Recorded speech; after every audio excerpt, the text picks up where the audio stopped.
Tapi ketika kita menterapi stroke, kita berbicara juga tentang orang-orang yang mendampinginya. Kalau Ustaz Haris bilang, stroke ini bisa menjadi pintu kedurhakaan, bisa juga menjadi pintu ketaatan. Tinggal bagaimana keluarga itu menyikapinya. Nah, Bapak Ibu sekalian, agar tidak kita salah menyikapi ketika bertemu orang stroke atau kita tidak salah mengasih PR kepada orang-orang yang akan mendampingi pasien stroke gitu ya. Tentunya kita harus mengilmuinya terlebih dahulu.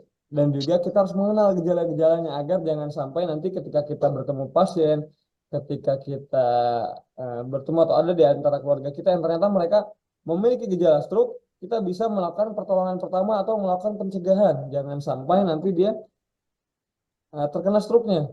Begitu. Dan ini yang akan kita pelajari di malam hari ini. Kita akan sama-sama mengenal apa saja sih gejala-gejala orang stroke. Jangan-jangan yang selama ini kita anggap sakit biasa, ternyata itu termasuk indikasi gerakan atau indikasi-indikasi bahwa orang ini akan terkena penyakit stroke.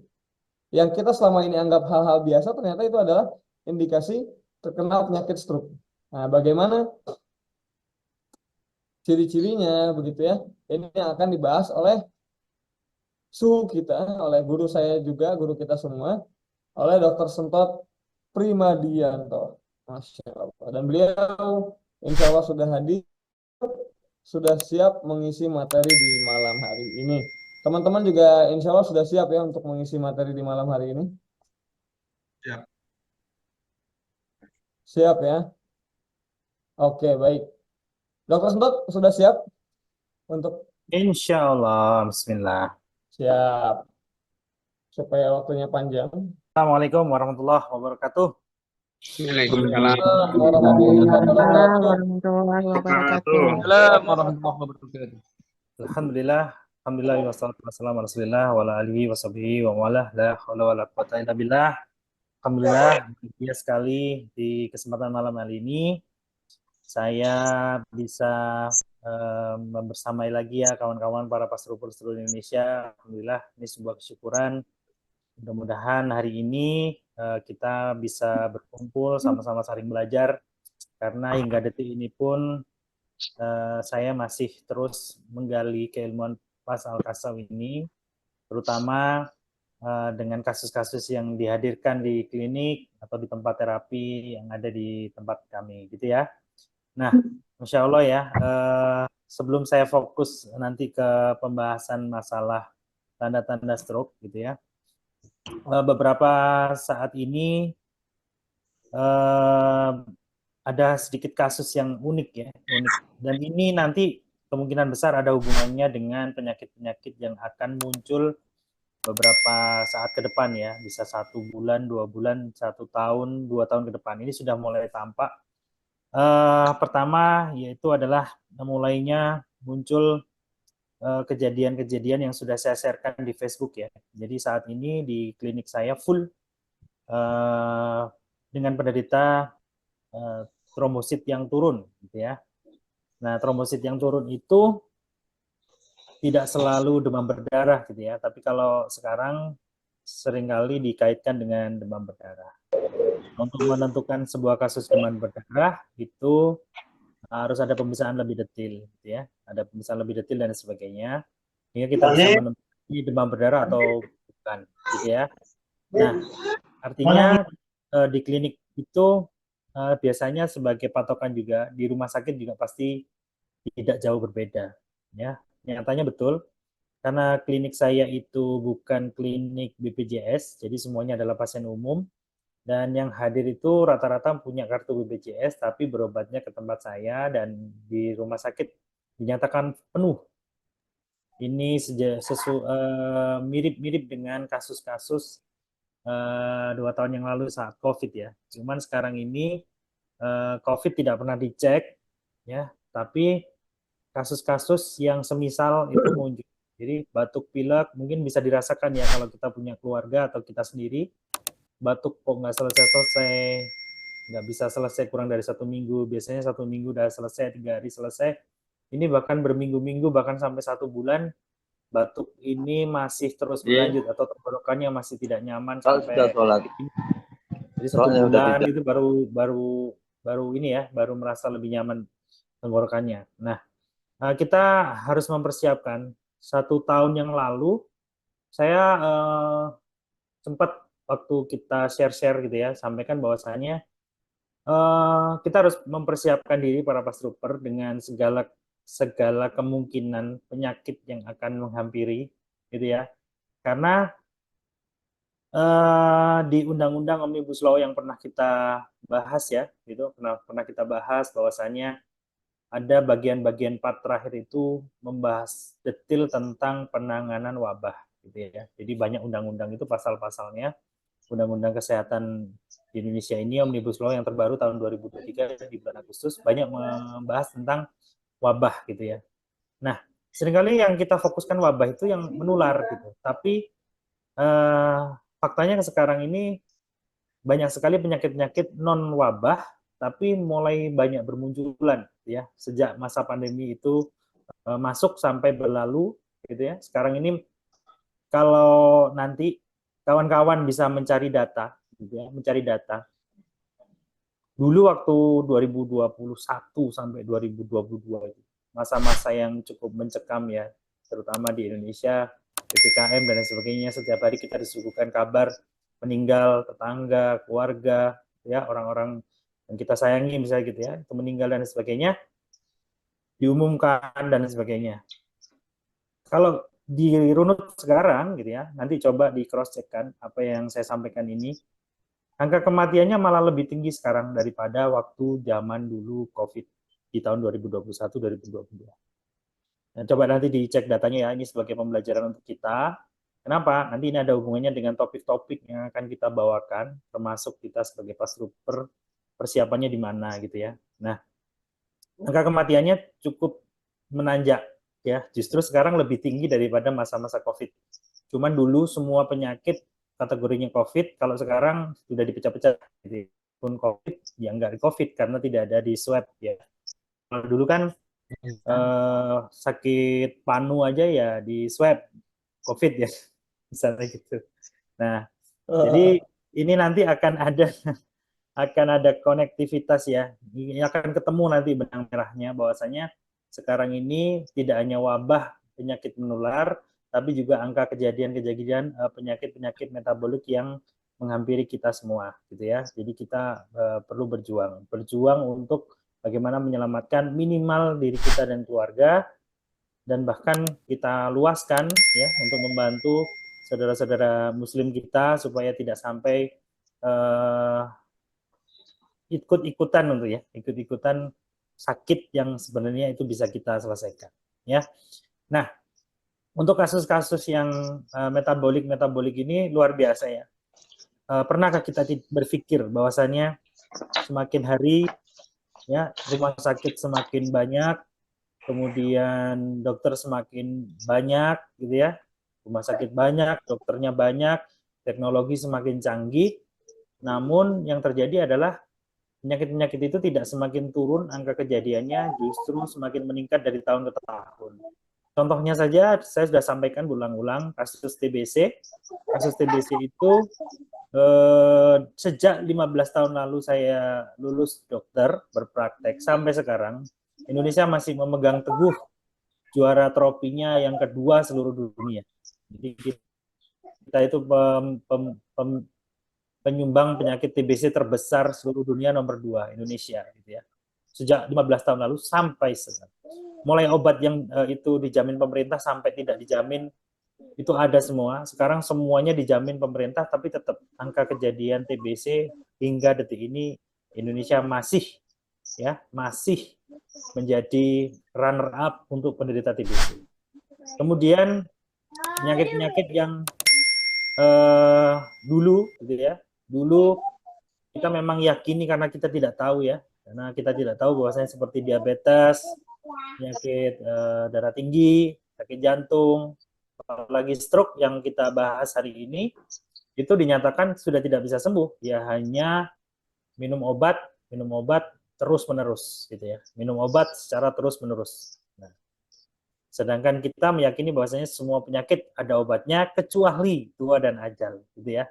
Nah, ini yang perlu kita ambilkan ya. Kita harus selalu pegang teguh ya. Apapun penyakitnya, vonisnya seberat apapun, keluhannya seberat apapun, kita harus meyakini bahwasanya Allah itu Maha Penyembuh ya. Kita ini hanya sekedar wasilah, kita sampaikan kepada pasien, kita tanamkan hal-hal positif yang ada di PAZ ini, ketauhidannya kita tanamkan ke pasien bahwasanya semua kalau Allah izinkan sembuh, insya Allah sembuh, gitu ya. Bahkan status Facebook saya beberapa saat yang lalu kan saya sampaikan 6 bulan gitu ya, 6 bulan itu pasien lumpuh sudah 1 tahun, bismillah gitu ya. Saya sendiri juga bagaimana bisa ya, tapi alhamdulillah ini Allah perjalankan bisa jadi jalan lagi gitu. Nah, itu dari lumpuh usia 22 tahun lumpuh sudah bisa jalan lagi. Nah, sama. Nanti segala sesuatu hal yang saat ini kita sudah dimasukkan ke dalam otak kita bahwasanya itu tidak bisa sembuh, ternyata faktanya di seluruh Indonesia itu bisa sembuh. Nah, terapi, mengobati, dan lain sebagainya, itu kan sebuah tindakan yang kita sebut sebagai kuratif ya, pengobatan. Jadi kuratif. Nah, baiknya adalah kita tidak sampai sakit. Gitu ya. Jadi baiknya itu kita tidak dalam kondisi sakit. Kalau kita runutkan kan sakit, kemudian sehat dan kuat kan gitu kan. Minimal posisi kita itu di tengah, di sehat. Bagus lagi kita tingkatkan diri kita tidak hanya sehat tapi adalah kuat. Nah, untuk menjadi kuat dan sebagainya, insya Allah Pastor Rupert ini sudah dibekali betul. Jadi sejak awal dikenalkan PAZ itu sudah dibekali betul bahwasanya posisi sholatnya, kemudian olahraganya, tidak boleh asal olahraga, tapi juga berenang, memanah, berkuda. Bahkan sampai di akhir hayatnya Ustadz Haris Mujahid rahimahullah berpesan bahwasanya Pastor Rupert minimal bisa memanah gitu. Berenang, memanah, bagus lagi bisa berkuda. Ya, ini berat, tapi insya Allah minimal sudah bisa berenang, kita naikkan memanah, setelah itu berkuda. Nah, kita harus kuatkan di situ, gitu. Supaya apa? Supaya kita begitu kita ngedrop tidak langsung jatuh ke sakit, tapi minimal posisinya masih kuat di tengah-tengah, nggak sampai jatuh sakit. Betul. Nah, hari-hari ini sekali lagi kita disuguhkan sebuah fenomena, ya, terutama demam berdarah. Yang ini ada hubungannya dengan kasus kita nanti stroke ini, gitu ya. Demam berdarah itu aneh. Jadi saya masih belum bisa menentukan 100%, tapi polanya demam berdarah yang sekarang itu tidak seperti berdarah sebelumnya. Demam berdarah itu faktornya nyamuk, gitu ya, Aedes aegypti, gitu ya, misalnya gitu. Nah, dari situ membawa virus gitu, virus dengue ya. Virus dengue ini nanti akan menular dari setiap orang akan ketularan lewat vektor nyamuk tadi. Nah, harusnya angka kejadian demam berdarah diikuti dengan ditemukan jentik-jentik nyamuk di penampung-penampungan dan sebagainya. Akhirnya yang didapatkan di sini di sekitar perumahan yang saya miliki, kemudian tempat klinik yang dekat itu juga tidak banyak ditemukan jentik nyamuk. Harusnya tidak sebanyak wabah seperti ini. Kemudian hasil pemeriksaannya serologi itu dinyatakan tidak ada demam berdarah, tapi mirip demam berdarah, gitu ya, mirip demam berdarah. Tapi tetap pengobatannya demam berdarah, gitu ya, demam berdarah. Nah, ini apa ada hubungannya gitu dengan kondisi-kondisi pandemi? Ternyata kalau saya lihat berkas-berkas saya di klinik, gitu ya, pasien-pasien saya yang masih muda tidak pernah terdeteksi darah tinggi, sekarang darah tinggi. Yang tidak pernah terdeteksi stroke, itu stroke sekarang. Yang tidak pernah terdeteksi diabetes, sekarang diabetes. Di usia yang cukup muda, di bawah 40 tahun. Nah, stroke itu bukan penyakit awalan. Stroke itu penyakit-penyakit yang muncul terakhir-terakhir setelah penyakit-penyakit awalannya muncul. Jadi tidak ujuk-ujuk langsung stroke gitu ya, kecuali perdarahan otak misalnya, kecelakaan dan sebagainya, itu beda lagi. Tapi kalau kita bicara stroke pada umumnya, itu adalah suatu proses ya, proses yang berjalan selama bertahun-tahun, tidak tiba-tiba muncul menjadi stroke gitu, tidak tiba-tiba muncul menjadi stroke. Akan selalu ada sebelum ada gejala itu sudah mulai terlihat gitu ya, mulai terlihat. Ini yang saya amati. Nah, setelah diamati untuk masalah tadi yang pertama adalah trombosit yang turun gitu ya. Kalau kita berbicara komponen darah itu ada sel darah merah, ada sel darah putih, ada trombosit dan sebagainya ya. Itu produsennya ada di sumsum tulang belakang dan liver gitu ya, saling bekerja sama. Sumsum tulang belakang, liver bekerja sama bagaimana meningkatkan hemoglobin kalau ngedrop, bagaimana meningkatkan trombosit kalau ngedrop, meningkatkan sel darah merah yang lainnya kalau itu ngedrop. Maka tulang belakang akan berusaha ekstra keras gitu ya, ekstra keras bagaimana bisa menstabilkan tubuh dan bisa meningkatkan komponen-komponen darah yang dibutuhkan tadi waktu ngedrop. Ya. Selain darah itu bersifat sebagai transport protein, transport lemak, transport trombosit dan sebagainya ya, transport makanan dan sebagainya, oksigen. Nah, komponen-komponen ini di dalam darah itu juga bisa terjadi proses perubahan. Ya, proses perubahan-perubahan ini bisa jadi banyak faktor ya, terutama input itu juga sangat mempengaruhi gitu ya. Makanya darah kita itu perlu benar-benar dijaga sekali supaya apa yang kita masukkan itu benar-benar sesuai anjurannya, yaitu makanan yang halal, thayyib, tidak berlebihan, disesuaikan sama tubuh kita. Meskipun kita ini adalah seorang pas trooper yang memang diminta untuk lebih fokus ke sistem, gitu ya. Tapi tetap kita tidak boleh abai terhadap sesuatu hal yang itu juga sangat mempengaruhi gitu. Termasuk output-output lain seperti bekam dan lain sebagainya. Apabila sistem tidak bisa mengeluarkan sampahnya. Hari ini kita akan membahas gejala-gejalanya ya.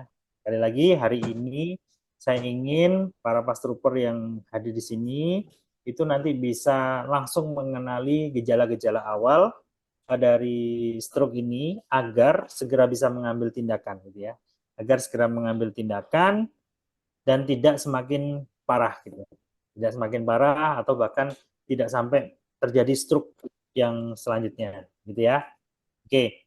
Sebelum kita mengenali apa namanya kondisi-kondisi pre-stroke ya, maka yang pertama definisikan apa itu stroke ya. Stroke itu adalah gangguan aliran darah yang menuju ke otak ya.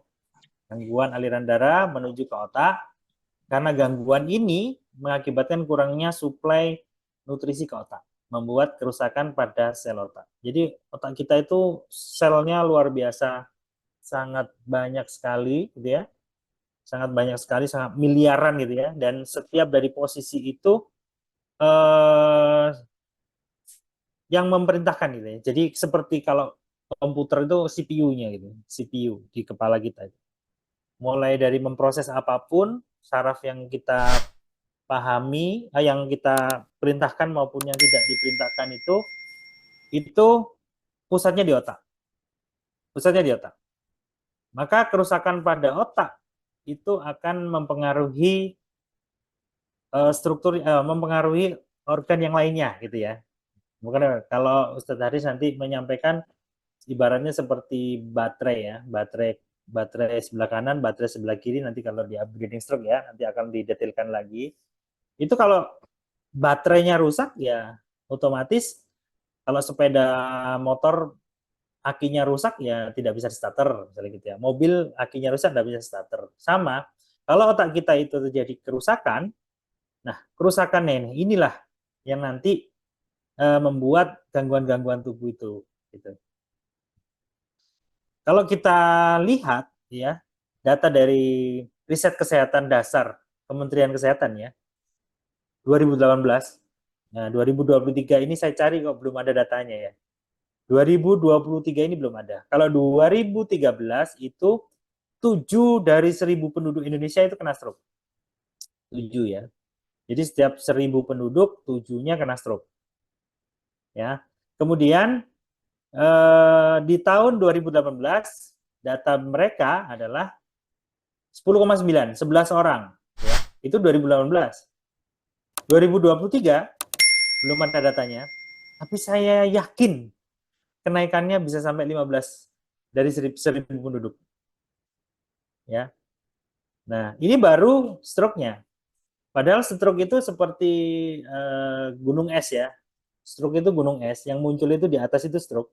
Tapi bawahnya ini ya, itu penyakit metabolismenya banyak ya. Ada diabetes, ada darah tinggi dan sebagainya. Itu fenomena gunung esnya itu luar biasa. Jadi kalau kita bilang sekarang disampaikan di tahun 2018 sudah 11, 2023 itu bisa 15, estimasi saya ya, 15. Itu belum termasuk kalau diabetes kemarin saya sampaikan bahwasanya setiap 1 dari 15 penduduk Indonesia itu. Jadi 15 orang di dalam satu ruangan, satunya itu besar kemungkinan adalah penderita diabetes. Ya, penderita diabetes. Nah, penderita diabetes ini juga nanti akan, kalau tidak selesai maka akan berjalan selanjutnya tekanan darah tinggi, stroke dan lain sebagainya. Ya. Jadi ini akan terus berkembang gitu. Ya, akan terus berkembang. Ini menjadi PR besar bagi kita semua, tidak hanya medis ya. Kenapa? Kalau medis, sekali lagi saya sampaikan di awal tadi, hanya menurunkan tekanan darahnya, hanya menurunkan nilainya. Sedangkan kita mulai langsung mengenali, kalau bisa ya, ini tanda-tandanya mau ke sana, pasien-pasien ini apalagi yang punya gangguan metabolisme ini, kita bantu semaksimal mungkin, agar apa? Agar bisa lebih baik kondisi tubuhnya sehingga tidak sampai terjadi stroke. Gitu. Tidak sampai terjadi stroke. Ini menjadi tugas kita semua ya, tugas kita semua. Karena sekali lagi hingga detik ini kalau berpangku dengan obat saja atau herbal saja, mohon maaf ya, tidak diselesaikan sistemnya, maka tidak akan pernah bisa selesai yang namanya penyakit-penyakit metabolik ini. Gitu ya. Nah, sebelum saya bilang gejala stroke, maka ada keluhan ya. Sebelum kita diskusikan gejala stroke-nya. Jadi, pre-stroke sebelum jadi pre-stroke-nya. Jadi masih sehat, biasa aja gitu. Masih sehat, belum ada pre-stroke-nya, itu mulai muncul keluhan-keluhan. Hampir semuanya seperti ini. Pertama, gangguan metabolisme karbohidrat. Yang paling sering ya. Jadi karbohidrat, kemudian protein, lemak gitu ya. Itu semuanya kacau semua. Kacau semua. Ini kacau semua. Kenapa kacau? Nah, coba ya kita coba untuk telusuri lebih detail lagi ya. 60% penyakit kita itu, metabolik itu, masalahnya di lambung. Jadi yang pernah ikut di share sebelumnya ya, mengenai diabetes katakanlah gitu ya. Nah, lambung kita ini adalah pintu utama makanan yang masuk dalam tubuh kita. Ya. Segala sesuatu makanan, terutama karbohidrat, kalau kita masukkan ke dalam perut kita, maka metabolismenya akan dirubah menjadi gula atau glukosa. Nah, glukosa ini nanti akan dikenali oleh insulin, gitu ya. Dikenali oleh insulin. Kalau bisa dikenali, maka tidak akan menjadi diabetes tipe 2. Nah, nanti kalau yang belum paham diabetes tipe berapa, nanti ikut upgrading diabetes ya. Detailnya adalah kalau gula ini sampai gitu ya, tidak dikenali, maka akan ditumpuk di otot. Kalau ditumpuk di otot sudah penuh, nanti akan ditumpuk di lemak, gitu ya. Nanti kalau sudah jenuh semua, di otot itu juga sudah jenuh dengan gula, lemak juga sudah jenuh dengan gula, maka dia akan berada di pembuluh darah kita. Jadi dia tidak diapa-apakan, dia akan ngalir dalam pembuluh darah kita. Jadi darah kita akan menjadi lebih kental sekali. Nah, darah yang kental ini akan membuat jantung bebannya akan berat. Ya. Kemudian lemak juga sama. apabila lemak ini kita makan, ya, lemak itu kan macam-macam sekali. Ya, kalau di kita itu, tadi saya sampaikan, selama kita ini masih mengkonsumsi minyak dari sawit, maka angka kejadian stroke, darah tinggi tidak akan pernah bisa tuntas, ya. Karena lemak atau minyak dari sawit ini sangat menyerap air, gitu ya. Bayangkan sangat menyerap air sehingga air itu hilang, jadi darah kita itu juga jenuh dengan lemak, penuh dengan lemak. Kalau kita mau membayangkan bagaimana komposisi darah kita yang penuh dengan gula dan penuh dengan lemak, itu ibaratnya gulai yang sedang tidak dipanasi itu loh, dingin. Gulai dingin. Jadi mungkin pasti semua sudah pernah makan gulai ya, gulai kambing ya. Gulai kambing itu atau gulai lah ya, gulai yang itu banyak lemaknya, atau minyak goreng yang dalam kondisi sangat jenuh itu kental sekali. Nah, kalau kental seperti itu, jantung akan berusaha untuk memompa lebih kencang supaya bisa mengalir ke seluruh tubuh. Belum lagi lemak-lemak ini akan menjadi kerak di dalam dinding pembuluh darah kita dan membuat itu menyempit. Menyempit karena tumpukan lemak. Kalau sudah menyempit maka ada yang namanya apa? Yang namanya ada turbulensi. Kalau saya tadi sampaikan, turbulensi. Turbulensi inilah nanti lama-kelamaan akan membuat semakin menyempitnya pembuluh darah dan akan terus membuat tekanan darahnya semakin meningkat tanpa henti. Gitu ya, terus. Gitu. Jadi kalau sudah pernah upgrading jantung, kan selalu disampaikan bahwasanya jantung itu tidak pernah salah. Mau menekan berapapun, gitu ya, mau menekan 120, mau menekan 140, 160, jantung itu tidak pernah salah karena jantung itu ngikutin apa kemauan tubuh kita. Karena kalau ternyata ditekan 120 darah itu tidak sampai di kaki, maka jantung akan diperintahkan otak untuk naikkan tekanan, kurang kencang supaya darahnya sampai di kaki. Gitu. Jadi 160 dan sebagainya. 160 terus 180. Tapi kalau misalnya ini tidak dihentikan penyebabnya, ya. Jadi cara pintasnya adalah supaya tidak sampai merusak otak, maka diturunkanlah dengan menggunakan ya. Tapi yang terjadi adalah kelemahan di seluruh tubuh karena kekurangan suplai darah. Jadi gangguan karbohidrat, lemak, kemudian muncul diabetes ya karena penumpukan gula yang sangat berlebih, kemudian tekanan darah tinggi gitu ya. Kemudian tekanan darah tinggi ini terus mengalir melalui ginjal, ginjal kerjanya berat, kemudian terjadi kebocoran dan sebagainya. Akhirnya kembali lagi asam uratnya harusnya nggak boleh, harus dikeluarkan malah disimpan balik, darahnya jadi kotor, semakin tebal, semakin keruh, semakin kotor darahnya yang dialirkan lagi, tekanan semakin tinggi lagi. Nah, itulah kemudian menjadi awal-awal meskipun belum ada gejala stroke, tapi gangguan-gangguan metabolisme ini adalah sebuah ancaman gitu. Sebuah ancaman menjadi stroke. Ya. Nah,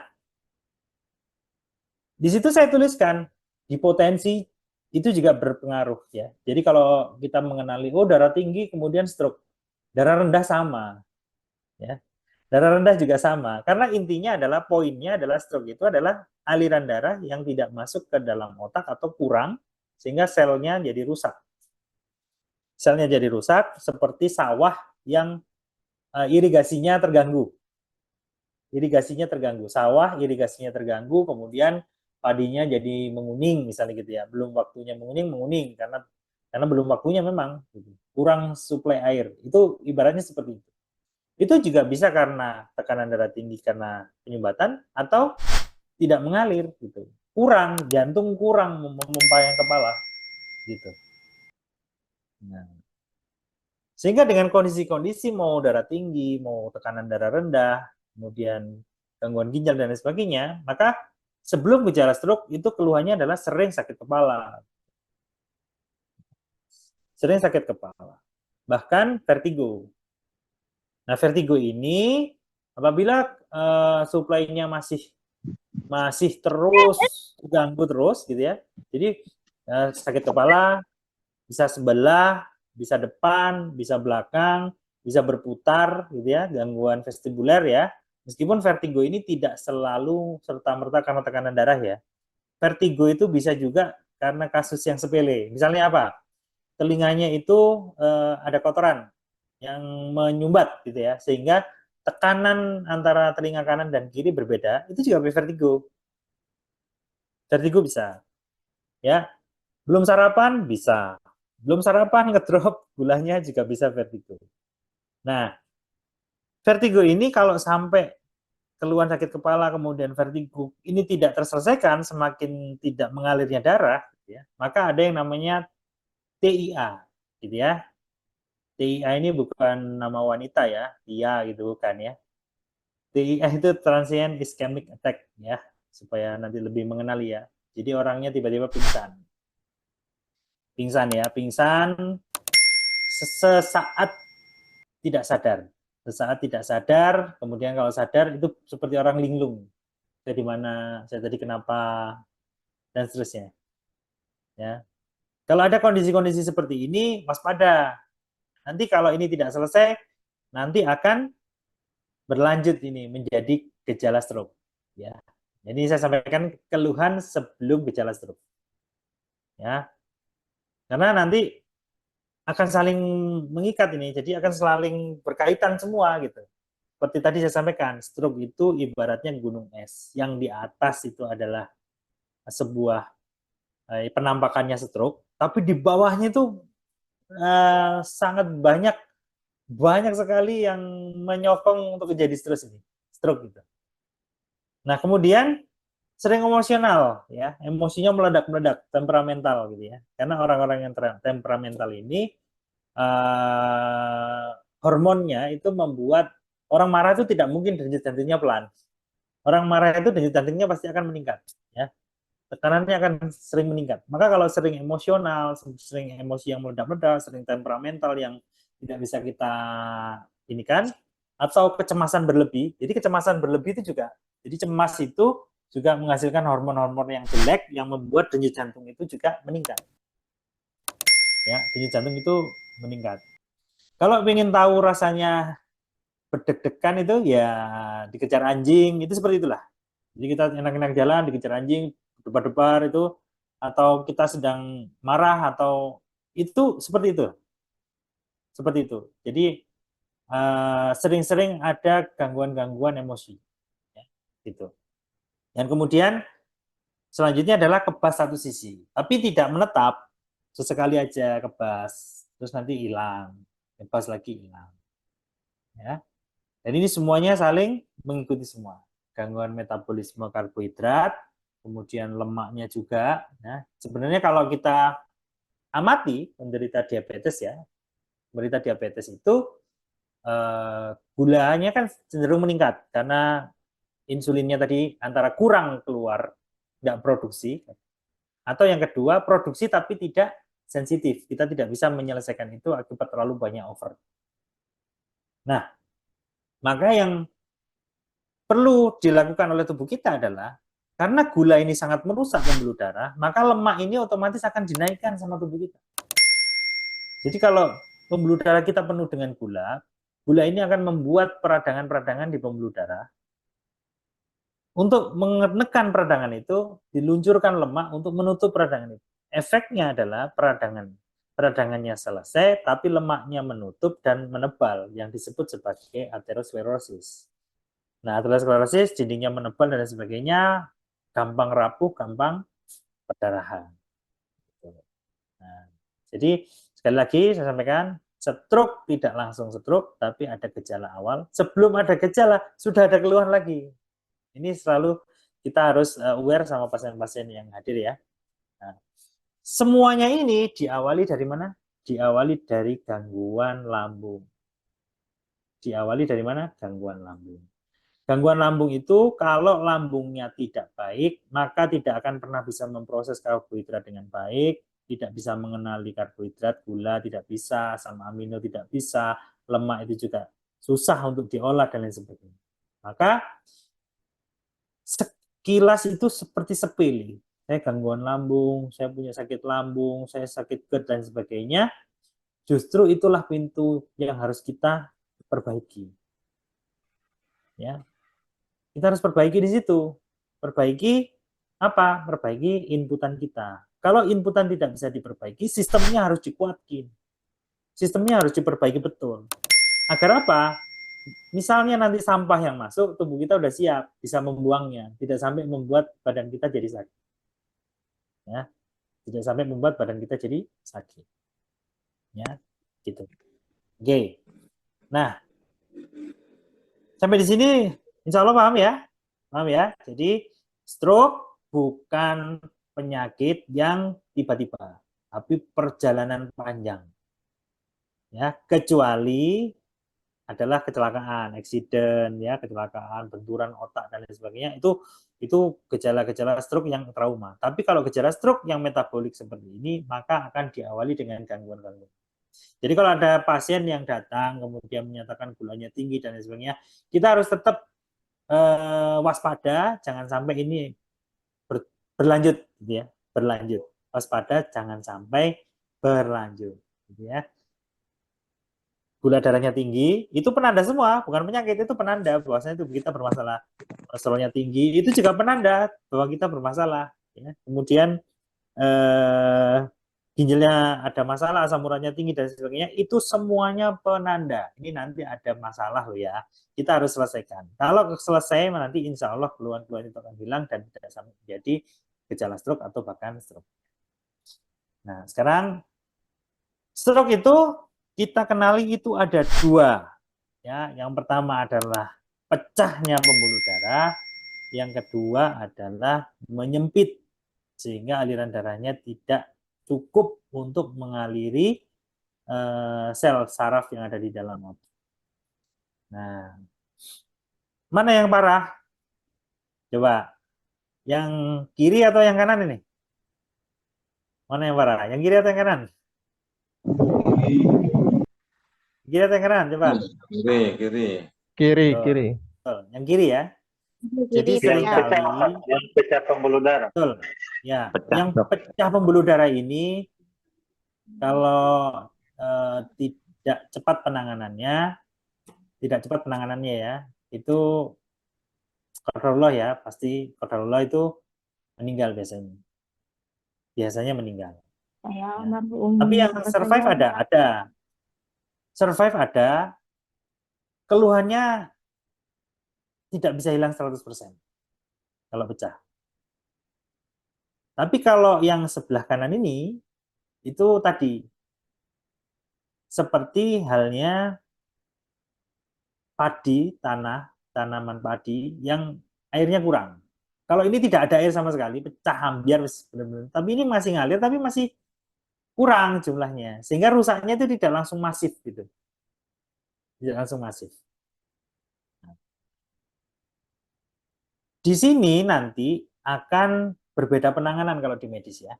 Jadi kalau di medis, ini yang nanti akan sedikit berbeda antara Pak Trooper dengan medis ya. Mana yang betul? Tidak ada yang salah, karena semua punya dalilnya masing-masing gitu ya. Kita tidak perlu perdebatkan. Kenapa? Nanti seperti tidak ada ujung berdebatnya. Kita yakini bahwasanya secara sistem. Ya, kalau secara medis, obatnya yang kiri sama yang kanan ini pasti beda. Kalau pecah seperti ini, ya, taunya dari mana? Ya CT scan. Kalau misalnya di kepulauan ada CT scan nggak? Kepulauan nggak ada CT scan. Ya, entah di kepulauan mana, apa di Papua, di pedalaman, nggak ada CT scan. Kita nggak akan susah mengenali. Tapi kalau kota-kota besar, Surabaya, ya, Semarang, Jogja, Jakarta, gitu ya. Itu kalau kota-kota besar selalu ada. Sehingga begitu di CT scan, oh pecah, obatnya pembekuan darah. Misalnya gitu ya.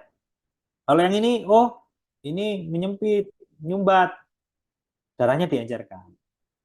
Nah, bayangkan darahnya diencerkan supaya ngalir kan. Nah, tapi kalau ternyata kasusnya adalah yang sebelah kiri, diencerkan, maka ini semakin masif perdarahannya.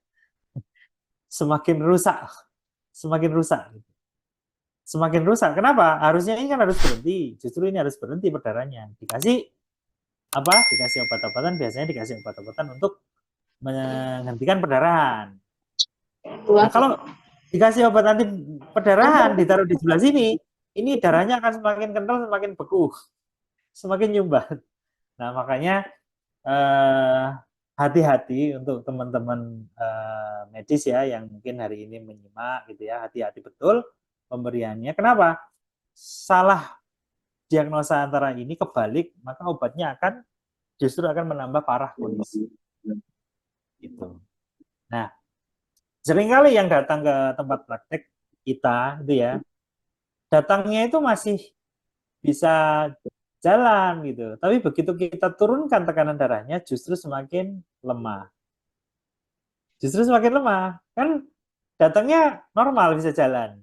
Bisa jalan sendiri kok gitu. Tapi begitu kita buru-buru ya, buru-buru menurunkan tekanan darahnya, apa yang terjadi?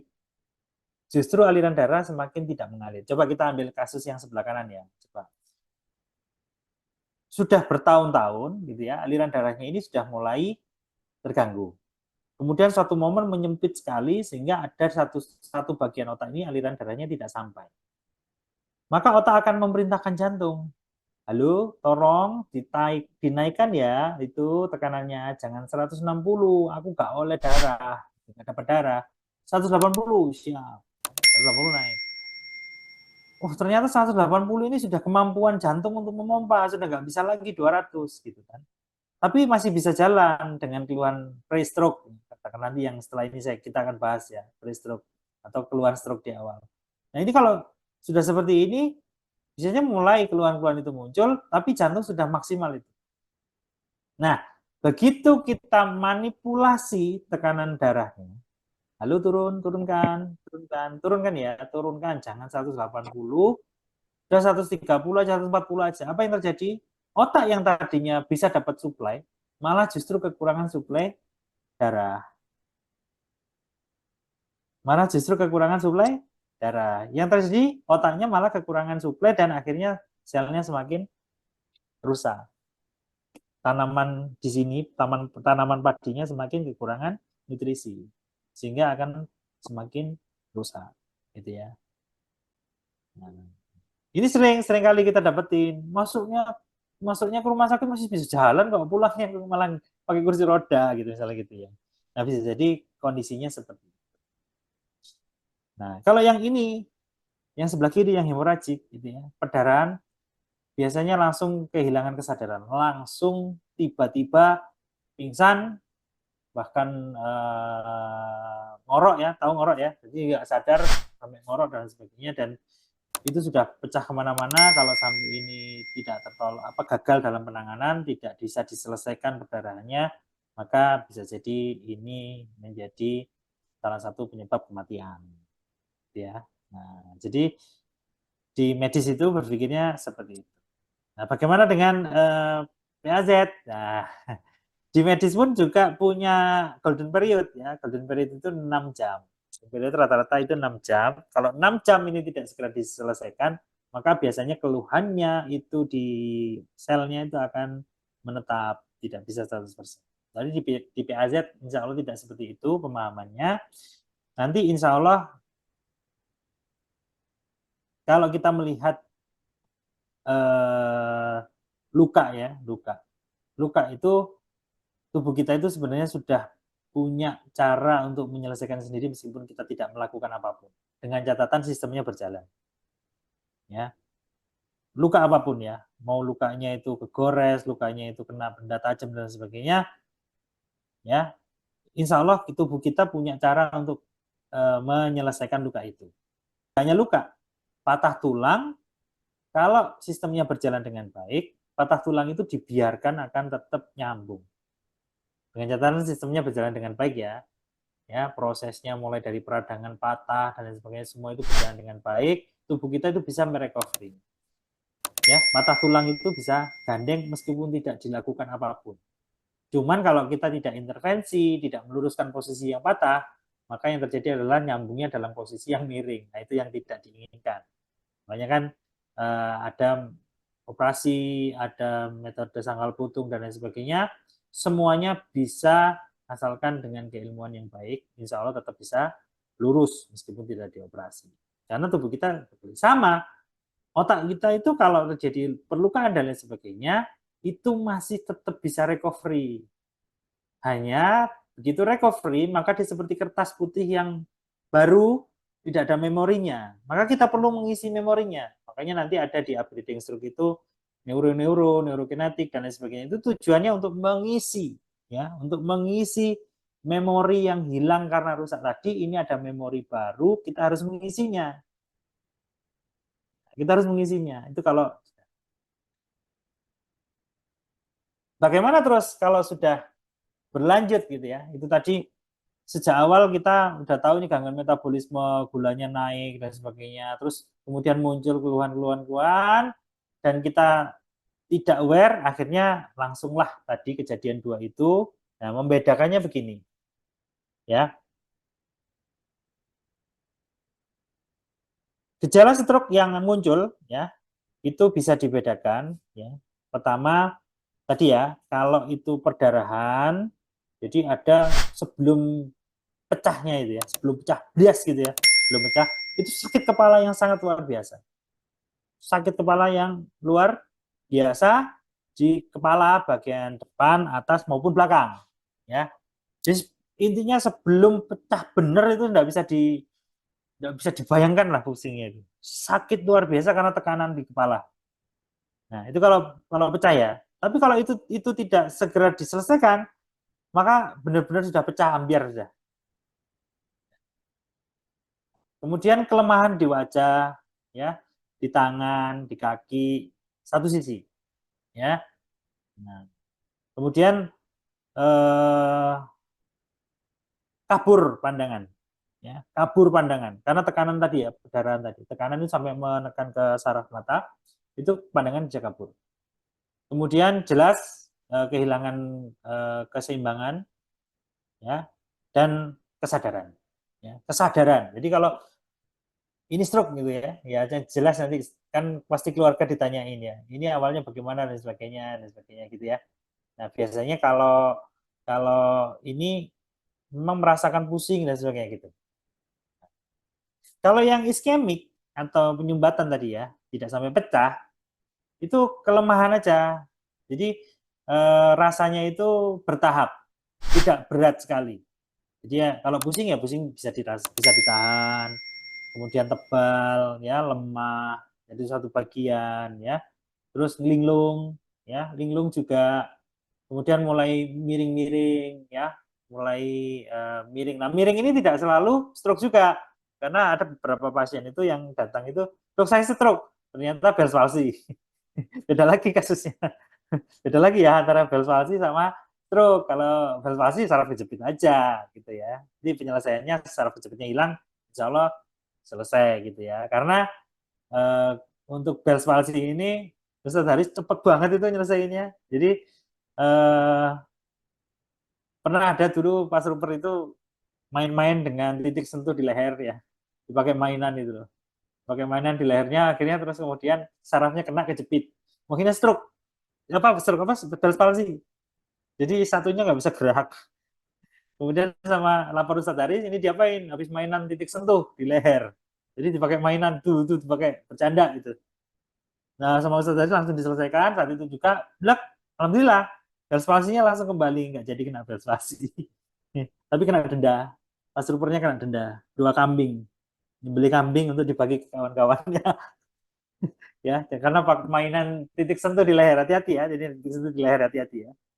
Gitu. Nah, kalau tadi pecah pembuluh darah langsung pingsan dan sebagainya, justru kalau yang iskemik itu masih bisa jalan, tapi mulai miring-miring, nggak bisa tegak, gitu ya.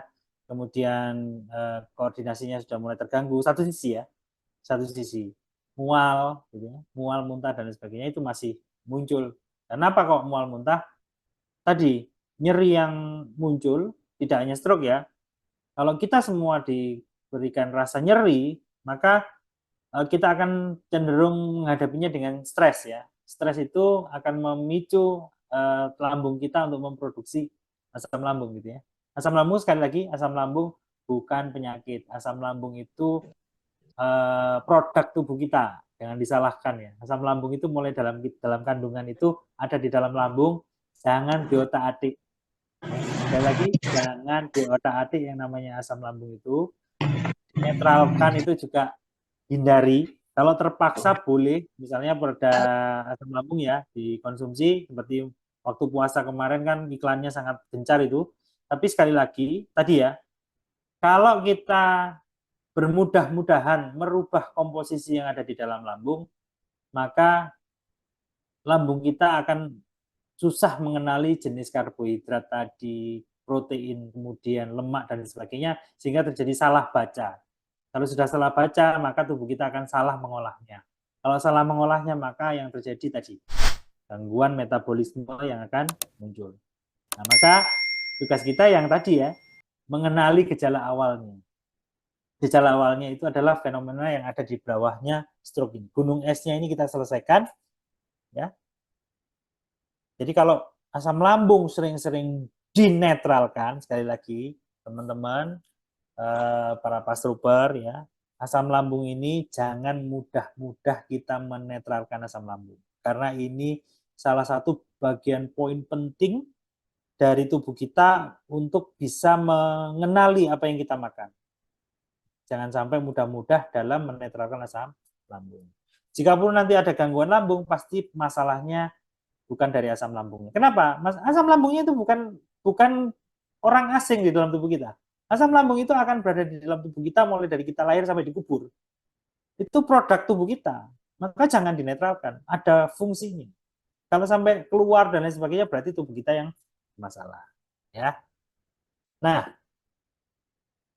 yang susah untuk dikenali tadi antara perbedaannya stroke yang penyumbatan dengan perdarahan itu ya jelas lemahnya satu sisi. Terus bingung, linglung, sakit kepala, geleleng gitu ya, geleleng. Bahasa Jawanya geleleng. Jadi kadang-kadang ingat, kadang-kadang enggak. Ditanya ini siapa? Istrinya enggak kenal gitu ya. Mungkin istri tetangga malah kenal gitu ya. Bahaya ini ya. Jadi cara mudahnya untuk mengenali bahwasannya ini stroke perdarahan ataupun tidak, kita nggak bisa memberikan CT scan, tapi kita lihat derajat beratnya. Kalau sampai berat, pingsan, sampai itu besar kemungkinan itu adalah perdarahan. Hati-hati, termasuk dalam menerapi hati-hati. Tapi kalau penyumbatan, nah ini pukul tumit itu luar biasa ya, pukul tumit. Segera pukul tumit. Ya, segera pukul tumit. Kalau perdarahan, pukul tumit ini kurang disarankan menurut saya. Kita harus menghentikan perdarahannya dulu, menyedot yang menggumpal yang ada di dalam otak. Yang nanti akan dijelaskan atau diinfokan lah istilahnya, akan diinfokan di upgrading stroke lah insya Allah ya. Karena akan panjang itu.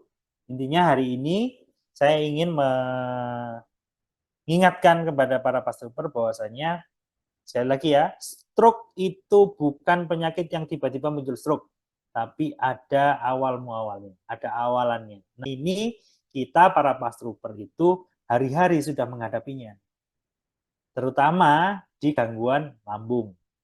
Ya, hampir semua, silakan nanti dicari ya penderita diabetes, gangguan lambungnya ini sangat mengganggu diabetes. Ya, darah tinggi juga sama. Darah tinggi juga sama, diabetes juga sama.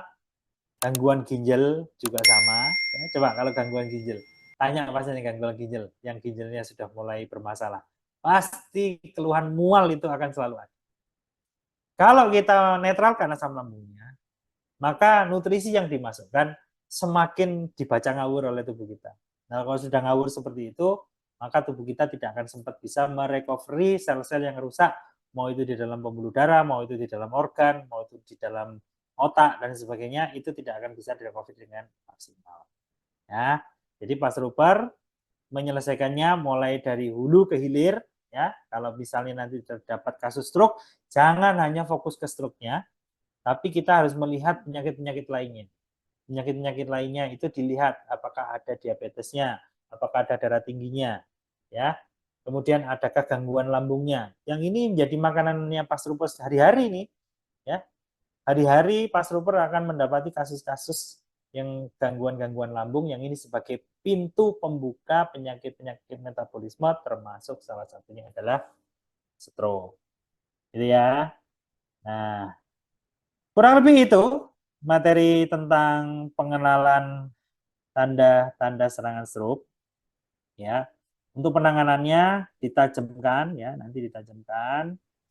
Bagusnya memang pada saat sudah muncul gejala-gejala. Ya, kalau gejala-gejala itu otomatis orangnya masih sadar loh. Orangnya masih sadar, orangnya masih baik, masih koordinasinya masih bagus, segera langsung diterapi. Begitu tanda-tanda itu muncul, langsung terapi maksimal. Seperti apa terapinya? Ya sesuai kemampuan Bapak Ibu, ya. Tetap dicari kendor pantelnya dan lain sebagainya. Dan cuma nanti kalau untuk kasus stroke itu ada tambahan seperti kinetik neuro, neurokinetik, neuro itu juga perlu dimaksimalkan gitu ya nanti ke depannya. Dan stroke ini tadi sudah disampaikan sama Mas Umar ya, Umar bahwasannya stroke ini akan dikunjungi atau disambangi, dibesuk itu 2 kali biasanya. Pada saat dia serangan stroke, ya, yang kedua pada saat meninggal. Di antara itu, ini adalah perjuangan. Pada saat kena stroke sampai menuju ajal, ini adalah perjuangan. Dan perjuangan ini akan berada di pundaknya keluarga. Nah, makanya keberhasilan terapi stroke ini kalau hanya berfokus di kita para terapis itu susah. Yang jelas keluarganya harus ambil bagian, pasiennya tauhidnya diluruskan, kemudian ini diminta untuk rutin terapi, insya Allah nanti akan membaik.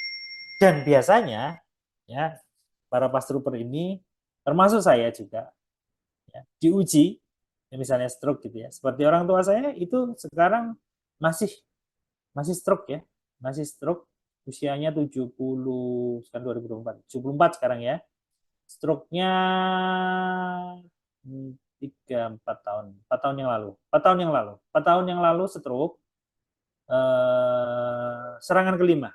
Jadi hari ini saat ini juga itu saya juga diuji keluarga orang tua saya itu kena stroke. Pada saat stroke serangan kelima itu, yang serangan pertama itu berhasil dilewati. Jadi yang serangan stroke pertama berhasil dilewati, bisa kembali lagi jalan, menyetir kendaraan, hampir tidak seperti orang kena stroke. Ya, serangan 4 kali itu jenis serangannya adalah serangan iskemik. Ya, ini bisa jadi pelajaran. Nah, tadi makanya saya sampaikan kalau iskemik ini insya Allah bisa kembali hampir 100%.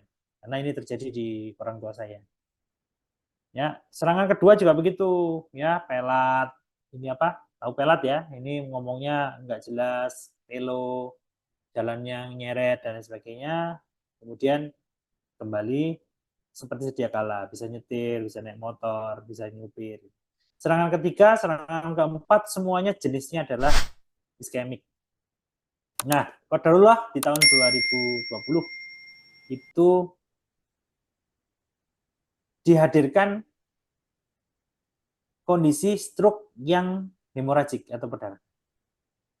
Hemoragik berdarah. Jadi pecahnya pembuluh darah.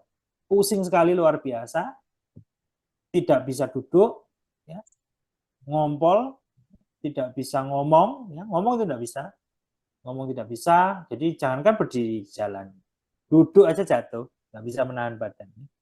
Tahun 2020 itu, kemudian dengan pemahaman terapi PAZ ini saya coba untuk merecovery ya, saya lakukan terapi dan sebagainya.